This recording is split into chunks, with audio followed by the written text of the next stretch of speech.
नमस्कार, स्वागत आहे तुमचं पिंपरी चिंचवड न्यूज मध्ये। पिंपरी चिंचवड शहरातील महत्त्वपूर्ण बातम्यांचा आढावा आपण घेणार आहोत पिंपरी चिंचवड न्यूजच्या शहरनामा या खास बुलेटिन मध्ये।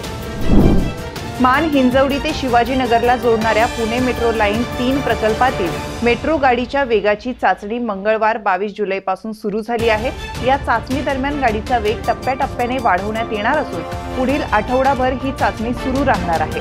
चाचणी दरम्यान उघडकीस येणाऱ्या अडचणी आणि त्रुटी दूर करण्यावर भर दिला जाणार आहे। पिंपरी चिंचवड शहरातील पिंपळे गुरव येथे महाराष्ट्रातील पहिल्या अधिकृत आयुष्यमान भारत प्रधानमंत्री जन आरोग्य योजनेच्या कार्यालयाचं भव्य उद्घाटन करण्यात आलं।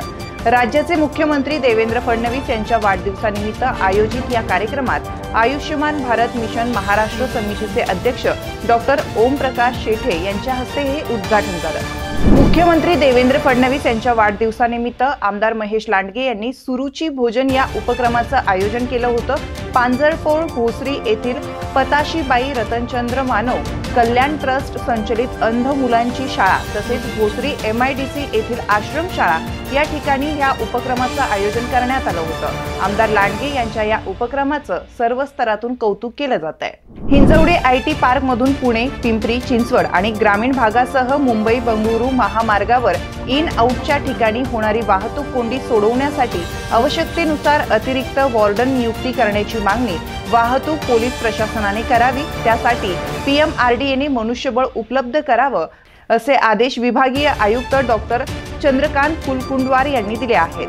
त्यांनी हिंजवडी IT पार्क आणि परिसरात वाहतूक कोंडी मुक्त करण्यासाठी काल आढावा बैठक घेतली। यावेळी जिल्हाधिकारी जितेंद्र डुडी, PMRDA महानगर आयुक्त योगेश मसे यांच्यासह पदाधिकारी उपस्थित होते। केंद्र सरकारने कामगारांसाठी 1995 मध्ये कायदा करून PFची 70% रक्कम कामगाराला देऊन उर्वरित 30% रक्कम राखून महिन्याला पेन्शन देण्याचे EPS योजना सुरू केली। मात्र सध्या मिळणारी 1000 पेन्शन महागाई आणि आजारपणासाठी अपुरी आहे।